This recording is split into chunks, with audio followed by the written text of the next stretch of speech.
¿Qué tal? Buenas tardes. ¿Ya funciona todo? Vale. Bueno, ante todo, presentarme. Mi nombre es Félix Calvo.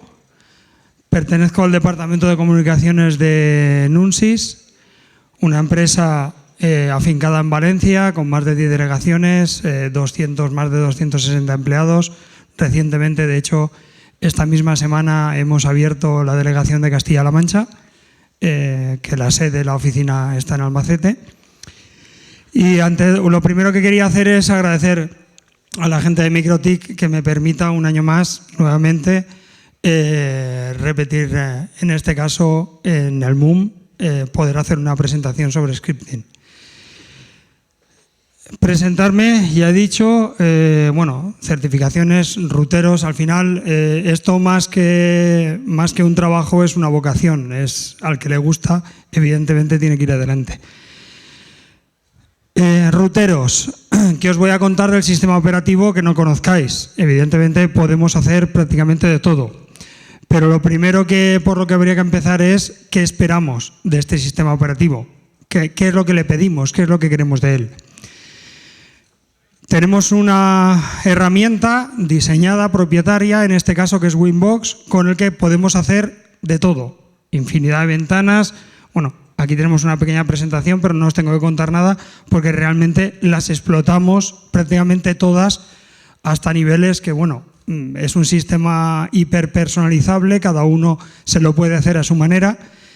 Pero claro, tenemos una herramienta que nos permite profundizar hasta el límite, pero podemos hacerlo todo con Winbox. Indudablemente, la mayoría no explotaremos en toda la vida de determinados equipos más del 30 al 40% de sus capacidades. Pero sin duda hay determinadas cosas que con Winbox no podemos hacer. Bueno, pues Microtik nos permite avanzar y pasar a un siguiente nivel. En este caso ya no estaríamos hablando de que si no lo podemos hacer con la herramienta que nos facilita Microtik se queda ahí, sino que podemos ir más allá. ¿Qué podemos hacer si Winbox no nos permite ejecutar? Bueno, pues necesito ejecutar una acción si ocurre algo o necesito que me avise cuando se produce determinado evento o necesito desactivar determinadas reglas, pero claro, no de forma presencial. O sea, si ocurre algo, quiero que active, desactive, inserte o incluso elimine determinadas reglas. Con scripting todo esto lo podemos hacer, incluso algunas cosas que se nos ocurra. Es un lenguaje de programación, lógicamente, con el que podemos hacer prácticamente de todo. Podemos automatizar tareas de mantenimiento. Bueno, pues si queremos que se reinicie cada X tiempo, bueno, pues podemos reiniciar el sistema para que determinados procesos dejen de estar activos. Podemos generar determinadas alertas. Bueno, pues uno de los últimos scripts que he estado viendo es cuando detecta determinados usuarios conectados en modo lectura o en modo escritura, que avise o que ejecute una determinada acción. O incluso si detecta un usuario que nosotros hemos identificado como no autorizado, que lo tire. Bueno, alguno dirá, pues con desautorizarlo es suficiente. A lo mejor me interesa, os pongo un ejemplo, un ex empleado que ya no está en la compañía, le dejamos su usuario activo, pero eliminando determinados permisos. Yo quiero enterarme si está intentando conectarse. Bueno, se va a conectar, no va a hacer nada, pero yo me entero. Bueno, pues esto podríamos hacerlo con un script. Y, lógicamente, todo lo que el usuario defina dentro de su imaginación, todo lo que nosotros queramos hacer, si tenemos tiempo y ganas, podemos desarrollarlo. Como todo, siempre hay un principio. Nadie llega enseñado, tienes que empezar a dar los primeros pasos. Entonces, si os parece, vamos a ir viendo. Seguramente la mayoría lo conozcáis, pero la presentación realmente lo exige. ¿Dónde tenemos ubicado la parte de script? En este caso podemos desarrollar un script directamente en consola para hacer determinadas pruebas, para ver cómo se ejecuta el script. Realmente hay que tener en cuenta que un script, cuando comienza, desarrolla toda la estructura línea por línea hasta que se ejecuta finalmente o detecta algún error. La ventaja que tenemos a la hora de programar es que no necesitamos tener una formación específica o tener unos conocimientos. Podemos aprovecharnos de las ayudas que tenemos dentro de la propia herramienta. Utilizando el tabulador lateral o F1, pues tenemos ayudas. Nos autocompleta determinadas palabras, nos va indicando qué es lo que podemos hacer en cada nivel de programación. Como vemos, incluso utiliza de forma básica un código de colores para saber si estamos utilizando un comando, estamos dentro de una línea de menú o una acción. En este caso, bueno, pues tenéis algunos ejemplos. Podemos ver que cuando estamos ejecutando cualquier acción nos va dando en todo momento todas las distintas opciones que tenemos dentro de ese nivel. Si no nos aparece e intentamos ejecutar la acción, lo primero que nos va a advertir o vamos a detectar es que tenemos de forma visual algunos códigos, en este caso con un código de color rojo, que evidentemente este corchete ahí dentro no puede ir, no lo podemos utilizar. Y a partir de ahí deja de funcionar el autocompletado de palabras. O sea, si estamos intentando introducir un comando que no corresponde, desde ahí ya la función de ayuda deja de ejecutarse, no funciona. Repasamos por encima, aunque lógicamente es un lenguaje de programación complejo, vamos a repasar por encima los comandos más importantes o los más utilizados. En este caso estaríamos hablando de pat o put, estamos en España, pues vamos a utilizar el castellano. Muestra en consola un valor específico. O sea, ahí podríamos ver, bueno, pues le estamos pidiendo a la consola que nos imprima una operación. Bueno, pues 5 más 5 y nos está imprimiendo la operación. Si yo le digo que me ponga put y entre comillas Félix y cierro las comillas, pues me imprimiría lo que yo le he indicado que imprima. En este caso, como le estoy indicando una operación, pues directamente me da el resultado. La parte de log, lógicamente, pues no tiene mucha explicación. Podemos identificar determinados topics para que incluso jugar con los colores dentro de lo que es el apartado de log del propio equipo.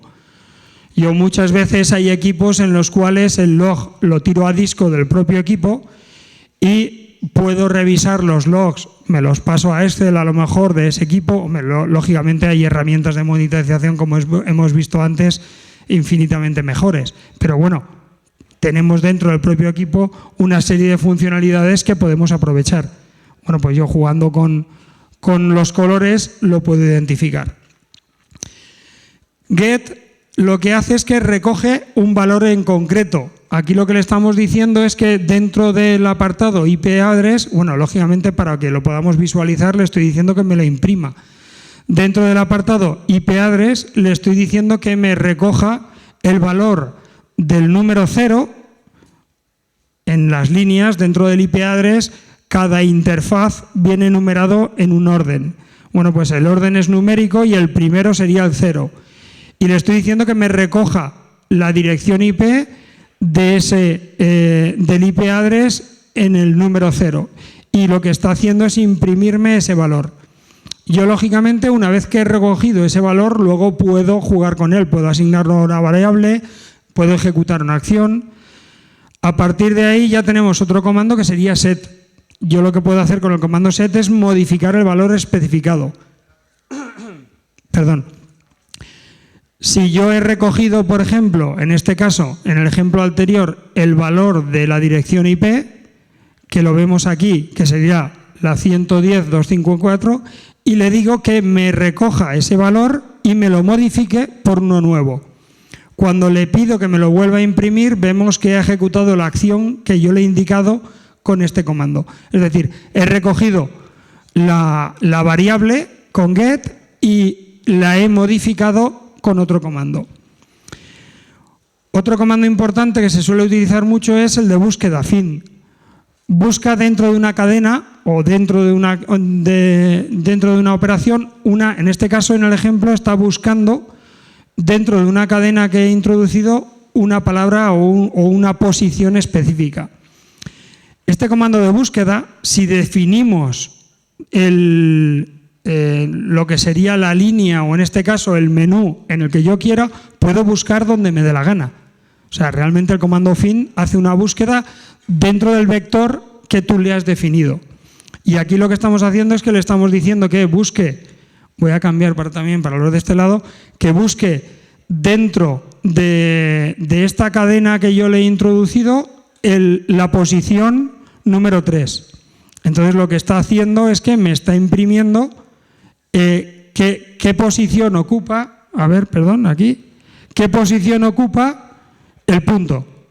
Entonces, dentro de esta cadena me está diciendo que el punto lo ocupa la número 3, teniendo en cuenta que siempre empieza a contar desde el 0, con lo cual sería 0, 1, 2 y 3. Otro comando sería len, especifica la cantidad de caracteres de una cadena. Si nosotros cogemos una cadena de caracteres, evidentemente tenemos que, lo primero es importante saber cuántos caracteres hay, para luego identificar en una posición en concreto qué es lo que estamos buscando. Entonces aquí lo que le estamos diciendo es que nos hemos asignado una variable, luego veremos en este caso qué son las variables y los ámbitos. Hemos asignado dentro de esta variable un texto, bueno, pues Moon Migrating Spain, septiembre de 2016. Y le estamos diciendo, en este caso, qué posición es la que ocupa, cuántos caracteres tiene la cadena. Y nos está diciendo que tiene 35. Es decir, empezaría a contar desde el 0 y acaba en el 35. Sabemos que toda esta cadena tiene 35 caracteres. A partir de ahí, ¿qué podemos hacer? Pues lógicamente ya tenemos, con otro comando que sería pick, es obtiene el carácter seleccionado.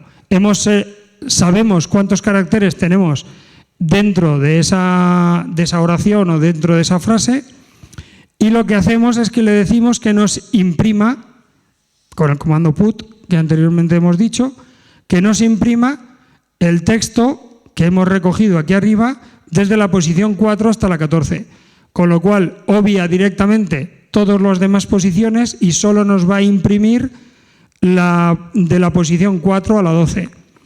¿Esto para qué nos puede servir? Un ejemplo, pues dentro de lo que sería una serie de comandos o una dirección IP que nos coja solo la máscara, o que nos coja solo la dirección específica del host, o que nos coja solo, o sea, vamos utilizando, después de haber obtenido un valor, qué es lo que queremos extraer concretamente de ese valor. O tiramos a un fichero de texto determinada información y le decimos que busque dentro de ese fichero de texto las posiciones que a nosotros nos interesa.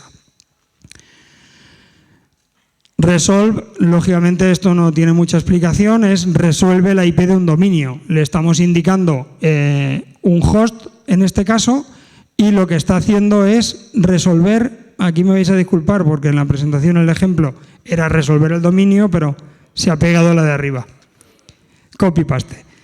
Entonces, pero aquí, lógicamente, si le pusiéramos resuelve la IP de un dominio, www.nunsis.com, nos estaría dando la dirección IP de ese dominio. Otros comandos importantes, en este caso print. Con esto lo que podemos hacer es imprimir determinados valores dentro de toda una cadena. Aquí lo que le estamos indicando es que nos imprima la tabla RP. Hace la consulta a la tabla RP y nos imprime en consola toda esta información. Hay que tener en cuenta una cosa importante. Aquí estamos viendo en toda la presentación la información en el apartado de la consola de MikroTik. Pero lógicamente esto es para que sea visual y en la presentación. Todo se hace internamente dentro de la memoria de la propia MikroTik y tú lo que puedes hacer es consultarlo. Aquí lo único es que para que sea visual lo estamos haciendo aquí. Entonces aquí, ¿qué es lo que le estamos diciendo? Que nos imprima la tabla RP y que además nos imprima con otra fórmula, que nos imprima cuántas inserciones tiene lo que es la tabla RP, cuántos tengo dentro de memoria. Hemos definido concretamente el interfaz bridge. Aquí vemos un ejemplo de lo que se podría hacer con el comando print, que podemos imprimir toda la información. Cogemos directamente la información que queremos y la exportamos a un archivo. Una vez que tenemos esa información en el archivo, podemos hacer, por ejemplo, consultar el archivo directamente dentro de la propia MikroTik o que nos envíe ese archivo por email para que nosotros lo podamos consultar como queramos. O incluso desde otra MikroTik descargar ese archivo vía FTP.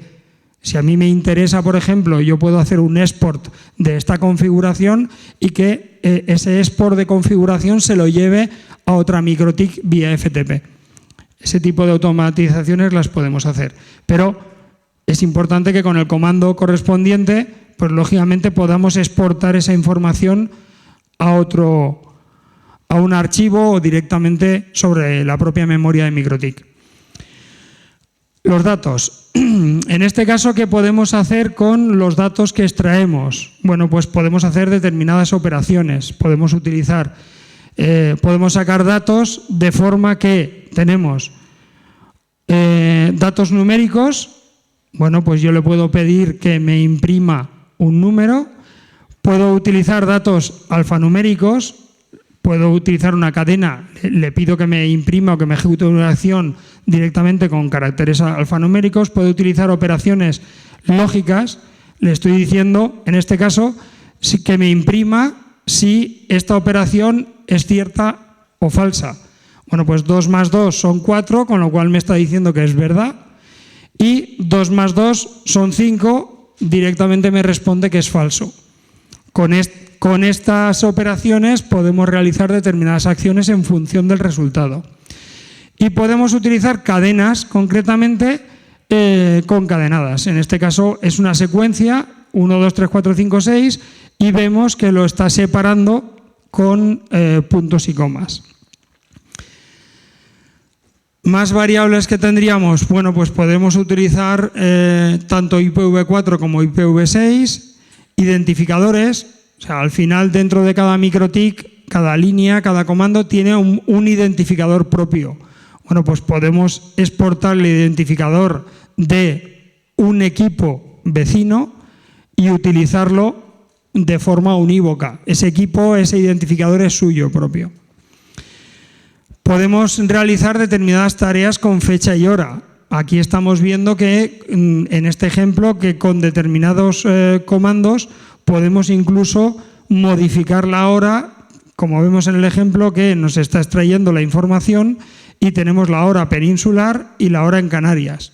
Simplemente realizando la resta concretamente dentro de la propia información. El entorno. Aquí lo que sería el entorno o ámbitos de aplicación, habría que distinguir dos principalmente, que son global y local.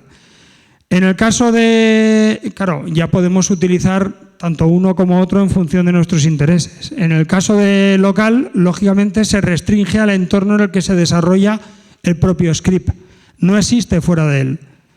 Entonces, si queremos utilizar esta variable dentro del propio script, no tendríamos ningún inconveniente. Pero si queremos utilizar la variable que hemos extraído previamente para utilizarlo en otro script, por ejemplo, vuelvo atrás, si yo cojo la hora y la quiero utilizar, si no le pongo un ámbito global, se va a quedar restringido dentro del propio script, con lo cual cuando le haga la pregunta de cuál es el resultado de la hora, no me lo va a saber interpretar porque no lo tiene en memoria, lo tiene dentro del propio script. Si queremos utilizar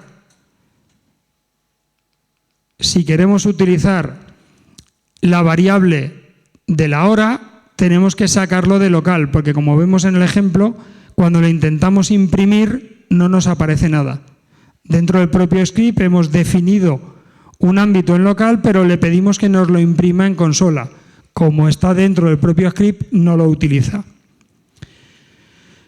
El ámbito global, pues lógicamente se almacena en memoria global y lo podemos utilizar, de hecho es visible dentro del apartado Environment. Dentro de este apartado vemos que está asignando dentro de la variable global veríamos qué valor es el que ha recogido. Como vemos aquí, dentro de environment estaríamos viendo que la hora que ha cogido, o el uptime concretamente, es de 2 semanas, 2 días, 17 horas, etc. ¿Por qué? Porque sí que realmente lo ha exportado y lo está viendo. Operaciones. ¿Qué tipo de operaciones podemos hacer? Pues lógicamente todas las que van a ser útiles luego para cualquier solución. Aritméticas, podemos suma, resta, multiplicación, división. Relacionales, si 3 es menor que 4 y 4 es mayor que 3 o 4 es menor que 3, pues ejecutan acción. Entonces, en este caso, está preguntándole si es cierto o es falso.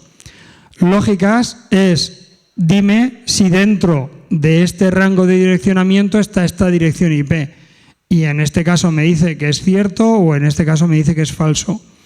Operaciones sobre IPv4 o IPv6. En el ejemplo, por ejemplo, le estamos pidiendo que nos calcule la máscara Wildcard y que nos la represente. Concadenaciones. Bueno, pues cuando tenemos varias variables y las queremos unificar de alguna forma, habitualmente con texto, pues lo que tenemos es determinados comandos de concadenación, en el cual utilizando las comillas y el punto podemos unir todo lo que queremos de una frase. Los bucles. En este caso el ejemplo sería while, que ejecuta una acción hasta que se cumple una condición. En el ejemplo es hasta que el valor no sea inferior a 5, ejecuta, o sea, hasta que no sea superior o igual a 5, ejecuta esta acción. ¿Y qué es lo que está haciendo? Pues que me va a imprimir 1, 2, 3, 4, sumándole 5 hasta que ya es superior o igual a 5 y deja de ejecutarse. Aquí en este ejemplo vemos que hay 6 y no 5. ¿Por qué? Porque empieza a contar desde 0. Eso siempre hay que tenerlo en cuenta.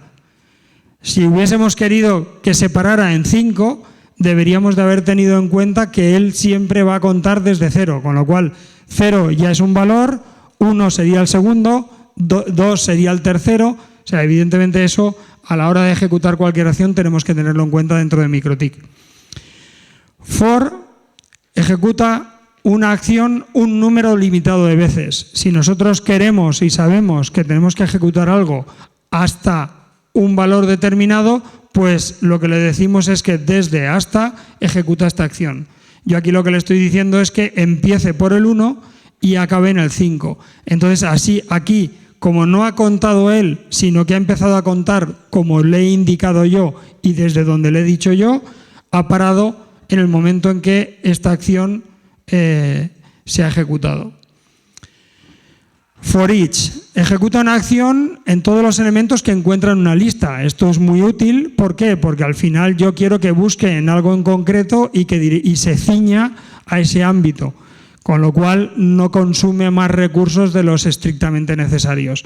Los scripts no consumen mucho, pero si no definimos bien el ámbito de búsqueda, lo que podemos hacer es saturar la memoria, evidentemente, y hasta la propia CPU porque está buscando de forma ilimitada. Aquí lo que le estamos diciendo es que dentro de este address list hemos identificado un nombre y estamos definiendo muy claramente el ámbito de búsqueda, con lo cual esta búsqueda es instantánea. Va a encontrar dentro del address list estas tres autorizadas y directamente nos va a imprimir las 3 como le he indicado. Si no definiéramos claramente, como hemos hecho aquí, es busca dentro de IP Firewall, dentro del apartado Address List, busca las que sean dinámicas, con lo cual todas las estáticas las va a obviar. Y solo en el list autorizado.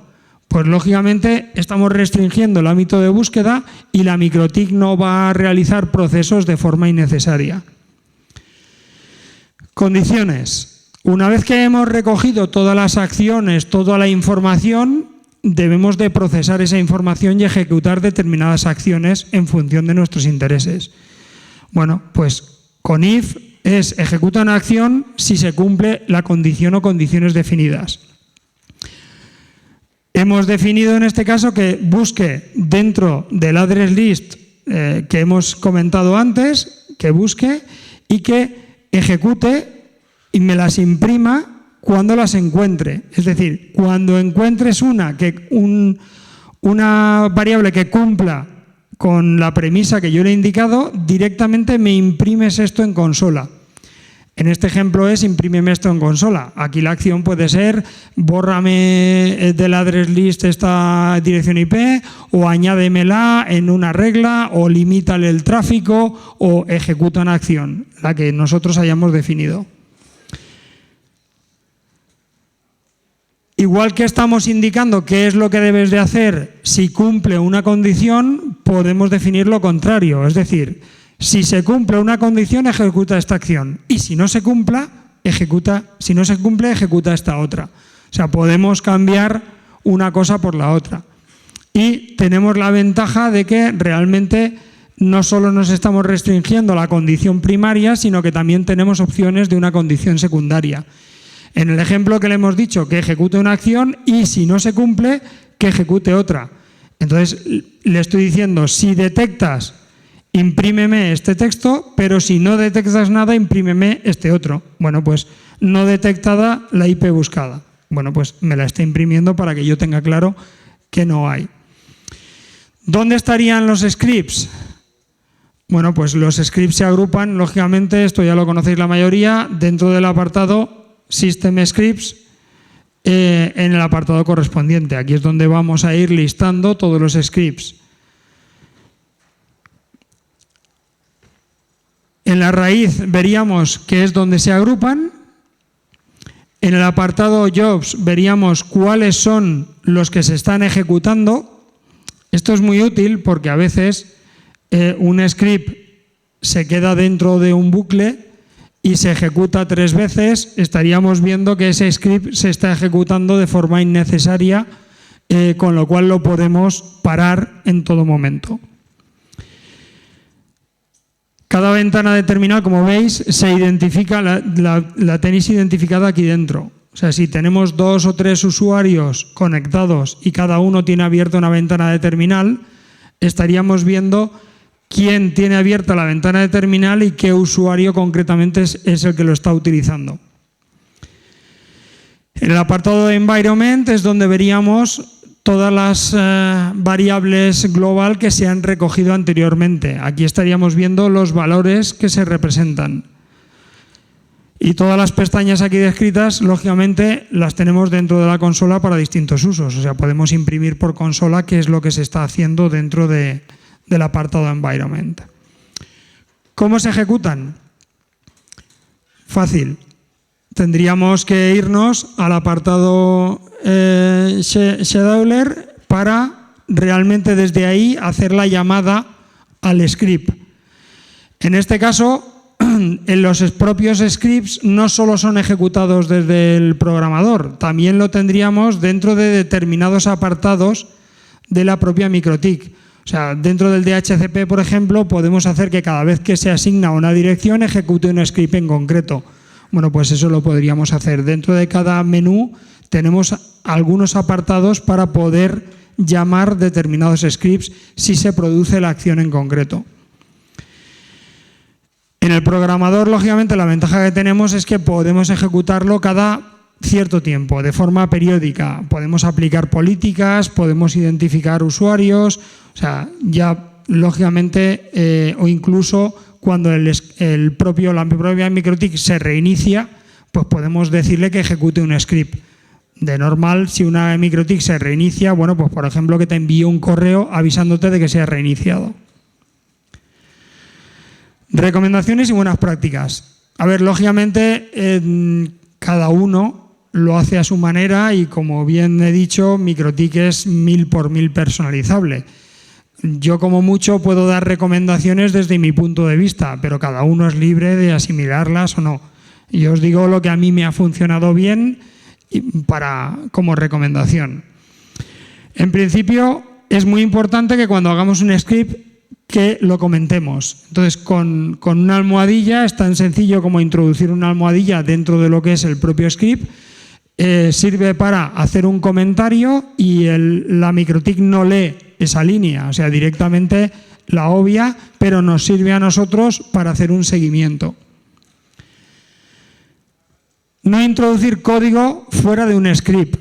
Aunque podemos introducir código en el programador, podemos introducir código en la propia ventana del DHCP, podemos introducir código en determinadas ventanas, yo no recomiendo hacerlo porque no podemos comprobar si el script funciona correctamente o no.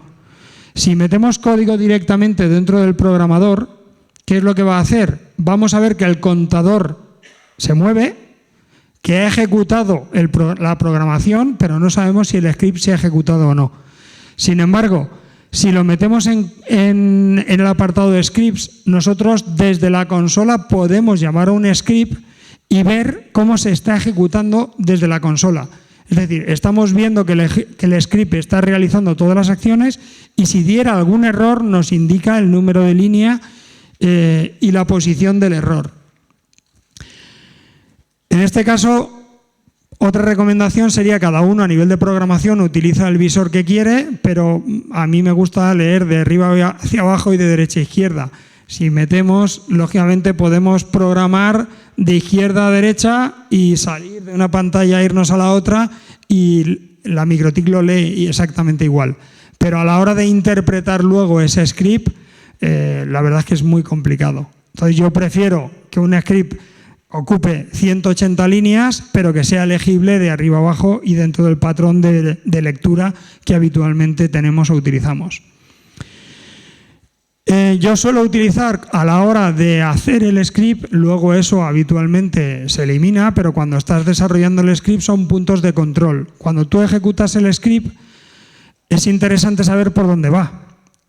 ¿Por qué? Porque realmente está ejecutando y tú no sabes por qué línea va, qué pasos está realizando. Entonces tú puedes directamente en consola decirle por dónde está pasando para que te diga control de límite definido, ya sabes que está pasando por donde tú le has indicado. Sabes que lleva ejecutado el 25% o el 50% del script o el 90% o el 100%. Importante. Lógicamente, mientras está ejecutando un script, la MikroTik está haciendo muchísimas otras cosas. Entonces, a veces, darle un descanso, si no nos corre prisa la ejecución del script, darle un descanso a la MikroTik no viene mal. Para eso, utilizando la palabra delay, pues lógicamente lo que podemos hacer es que no se atropelle. De hecho, a veces ejecuta acciones tan rápido que ejecuta la segunda prácticamente antes que la primera y puede dar algunos errores. Entonces, en este caso es importante que si el script no necesitamos velocidad en él, que simplemente está haciendo una comprobación o un chequeo, como no tenemos prisa, 1 milisegundo más, 1 milisegundo menos no nos va a aportar nada. Es mejor que la MikroTik no dedique toda la CPU, todos los procesos al script y que pueda estar ejecutando acciones alternativamente al propio script. Si os parece, vamos a ir lentamente, vamos a repasar por encima cómo se ejecutaría un script de ejemplo. No sé cómo voy de tiempo, porque no me voy mirando. Voy así. Vale, bueno, pues voy a intentar hacerlo rápido. Tendríamos un escenario con 2 WANs y realizamos un balanceo de tráfico. Nuestro ISP, a ver, esto aquí en España no es habitual, pero en Latinoamérica esto, por suerte, por desgracia, es el día a día. El ISP nos asigna las IPs por DHCP y cambia la IP pública y la puerta de enlace de forma aleatoria. O sea, nuestro ISP directamente nos asigna una nueva IP por DHCP y cambia la puerta de enlace. Con lo cual, a la hora de nosotros controlar el enrutamiento para hacer el balanceo, eso es infumable, no podemos hacerlo. Lógicamente cambian las puertas de enlace, con lo cual, si antes yo tenía enrutado por la 192.168.1.1 y ahora me ha cambiado y me ha puesto la 10.5, pues ya directamente por ahí no enruto. Y deja de funcionarme una y la otra me está generando un conflicto. Entonces, la solución, un script que revise el DHCP client y modifique las gateways si detecta cambios. En este caso, ¿qué es lo que hacemos? Pues lógicamente comprobamos en este caso, que los DHCP client que tiene asignados en cada una de los interfaces, los guardamos en memoria y los comparamos con los que teníamos anteriormente.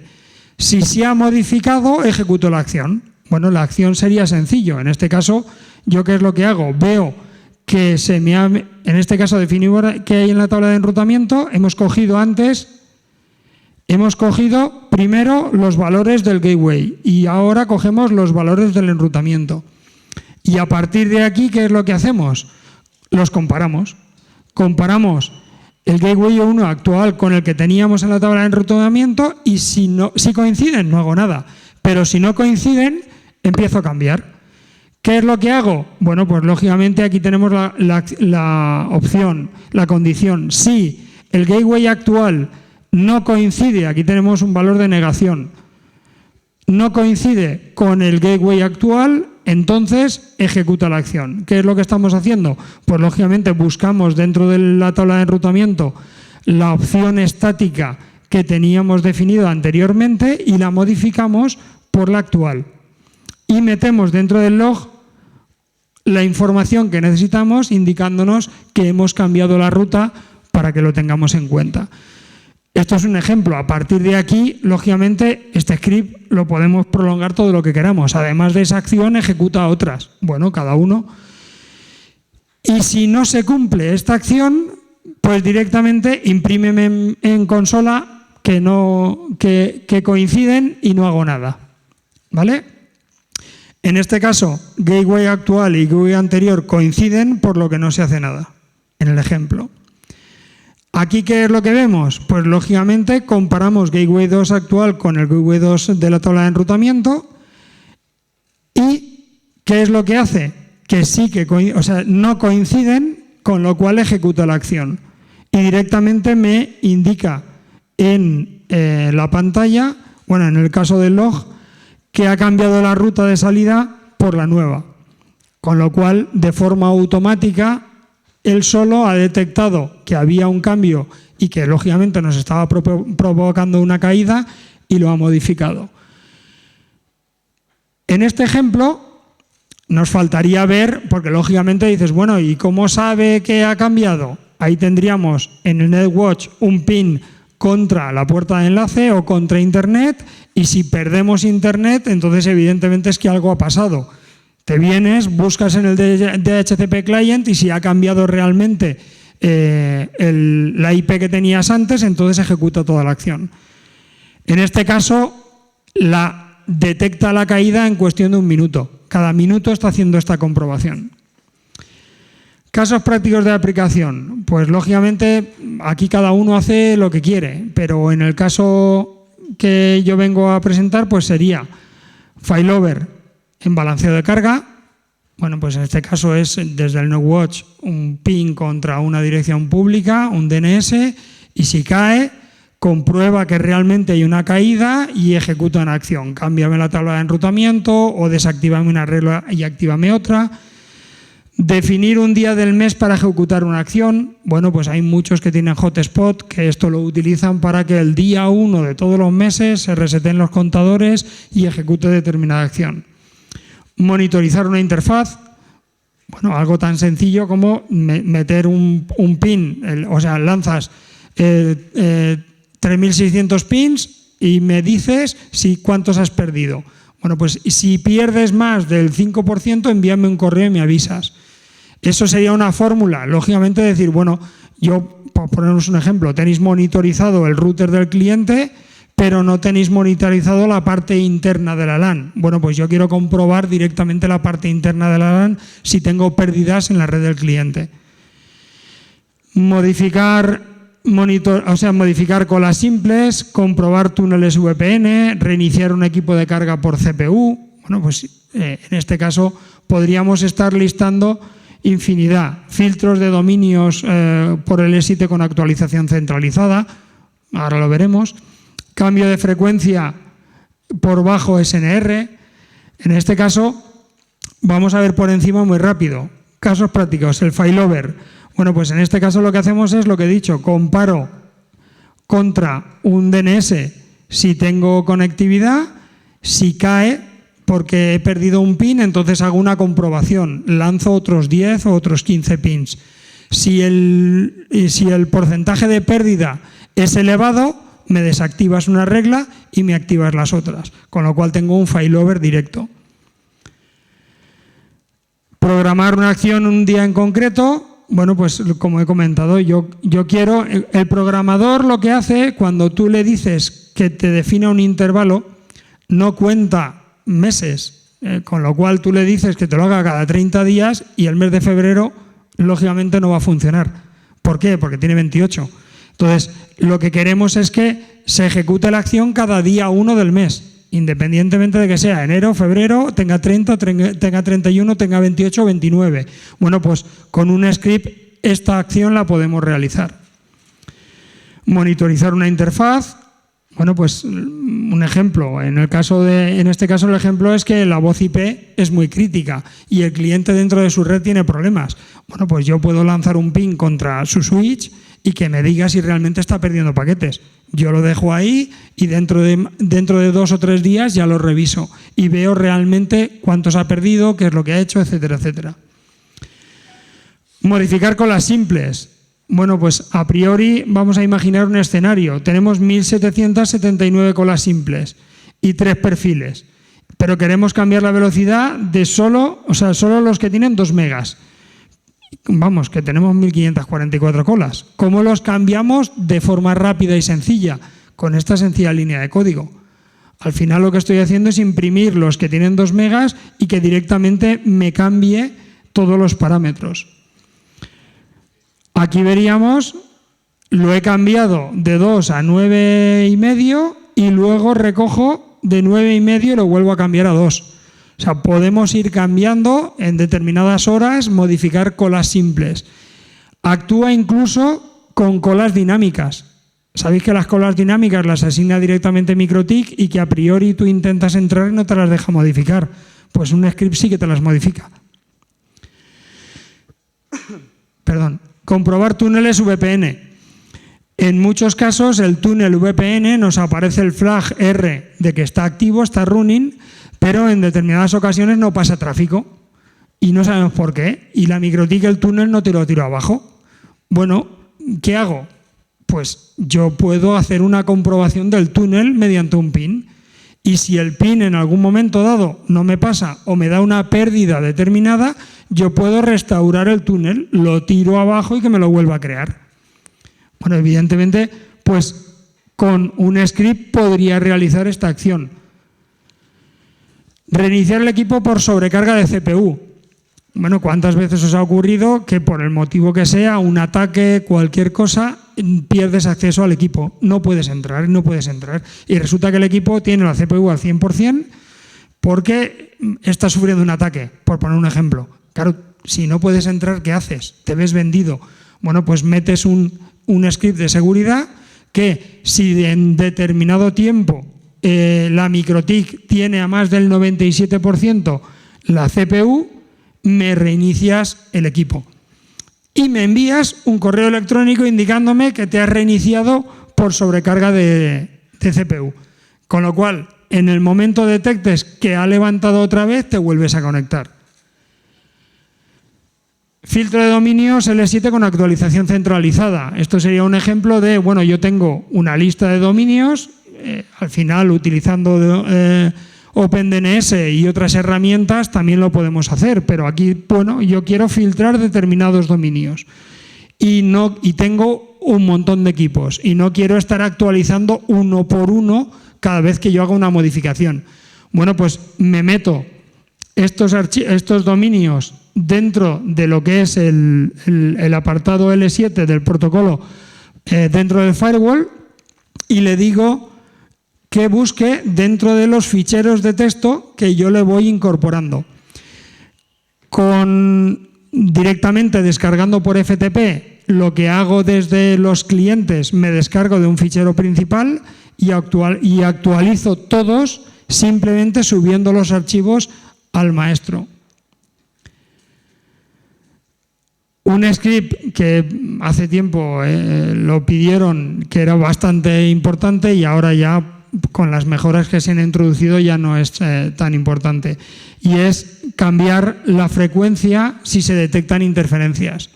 Podemos definir en un script que si detecta que me coja los valores de SNR de nuestros clientes, que haga un cálculo de la media, y si lógicamente está por debajo de los valores de umbral que nosotros hemos definido, que cambie la frecuencia.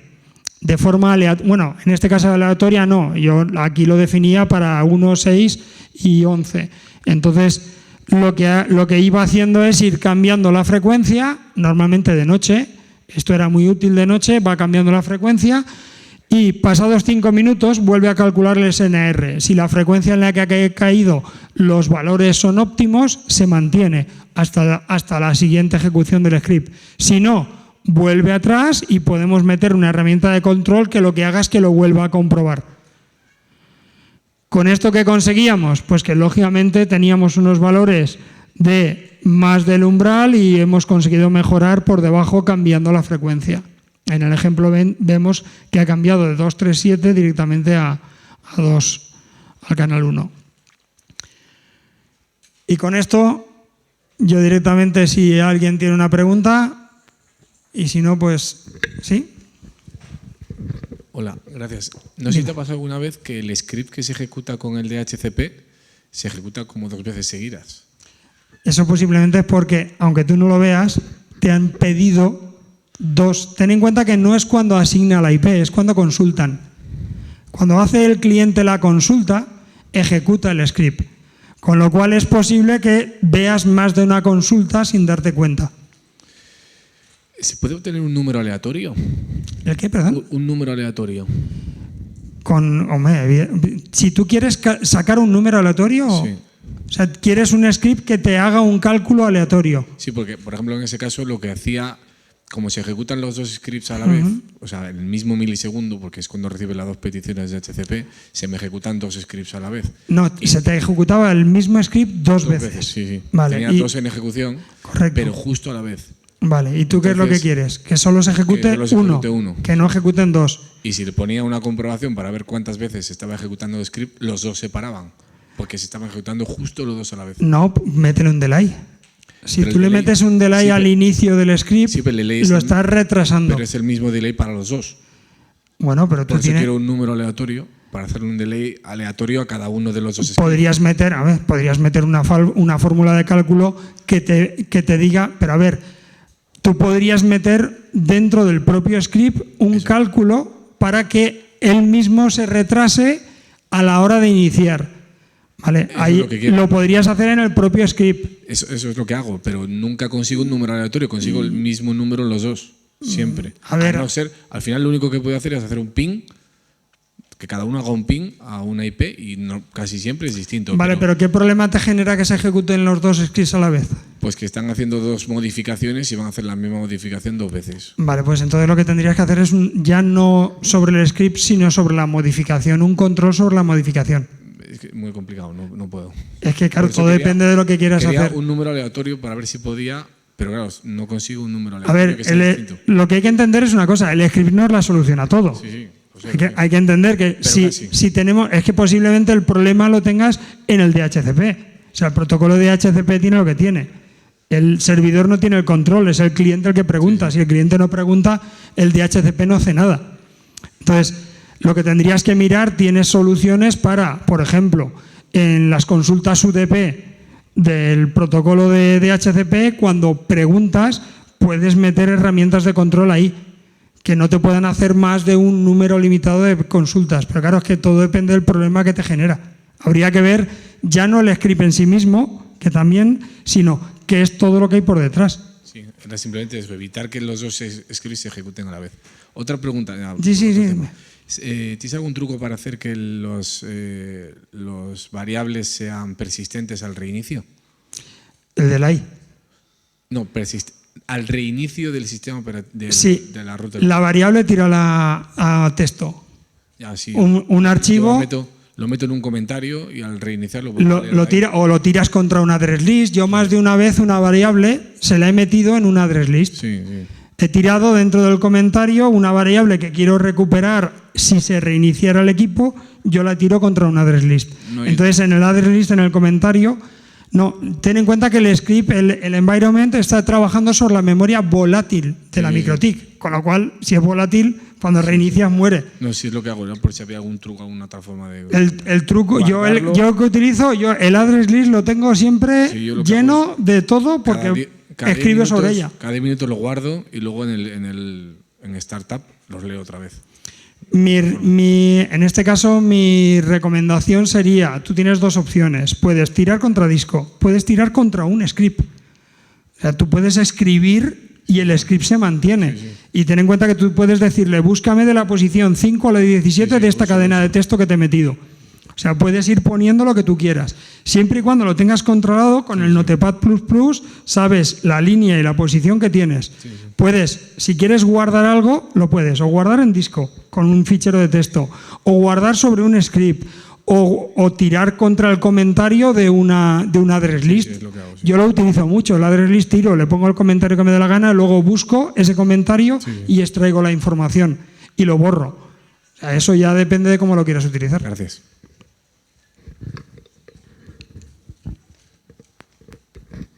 Hola, buenas. Hola. Aquí. Dime. ¿La instrucción for each tiene alguna estructura de escape? O sea... que se pare. Exacto, un exit for. No tiene. Ahí es donde Tienes que recorrer toda la lista sí o sí. Evidentemente tiene que recorrer toda la lista. La lista la defines tú. Si la lista es de 157 inserciones, te va a leer las 157. Pero si estoy buscando un elemento... Pues defínelo. Define, estoy buscando esto en concreto. Y entonces en la lista, pero hasta que no encuentra o acaba la lista, no se para. Por eso digo, si estoy recorriendo con un for each y encuentro el elemento, lo siguiente que quiero es hacer un exit for. Vale, no. Si encuentras el elemento, ejecutas una acción. Vale. ¿Vale? Pero con lo cual, corta. En este caso, tú lo que querrías es que cortaras el script. Que dejara de ejecutarse el script. No el script, sino el for each. Es porque puede seguir el script. La búsqueda, tú ejecutas la búsqueda y empieza a buscar. Y tienes una lista de 10 elementos. Sí. ¿Vale?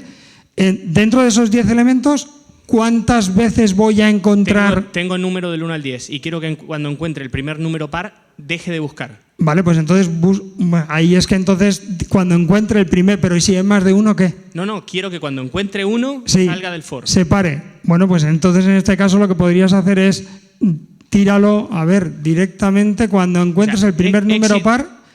A ver, vale, pero si hay más de uno... Me da igual, quiero uno, el primero. El primero. Sé hacerlo con un for. Pues entonces sería while, en este caso métele una condición de while hasta vale. No, si la pregunta es si existía esa estructura de control, si puedo salir de un for. No, pararlo no. Vale. O sea, una vez que se ha iniciado la ejecución, hasta donde yo llego, no lo puedes parar. Lo tendrías que parar tú con consola. Pero claro, no estás. La idea es que se pare él solo. De acuerdo. Entonces, la opción es, si tú estás utilizando for each, utiliza while. O sea, hasta que encuentres el primer número par. Vale. Y lo que decía de obtener un número aleatorio, obteniendo la hora y cogiendo los últimos dos números, por ejemplo, si el número aleatorio lo quieres de 2. La ejecución y el cálculo lo haces tú. En milisegundos es casi imposible que coincidan en milisegundos. Microsegundo. Pues entonces yo miraría, vuelvo a insistir en lo que te he dicho antes, yo miraría la origen. Tienes un problema, averigua qué es lo que está ocurriendo. O sea, aquí podemos trabajar hasta con cadenas de 12, 15 dígitos. El milisegundo llega más allá, centésimas, milésimas de segundo. O sea, no estamos hablando de milisegundos o segundos, podemos llegar más allá. Gracias. Muchísimas gracias a todos.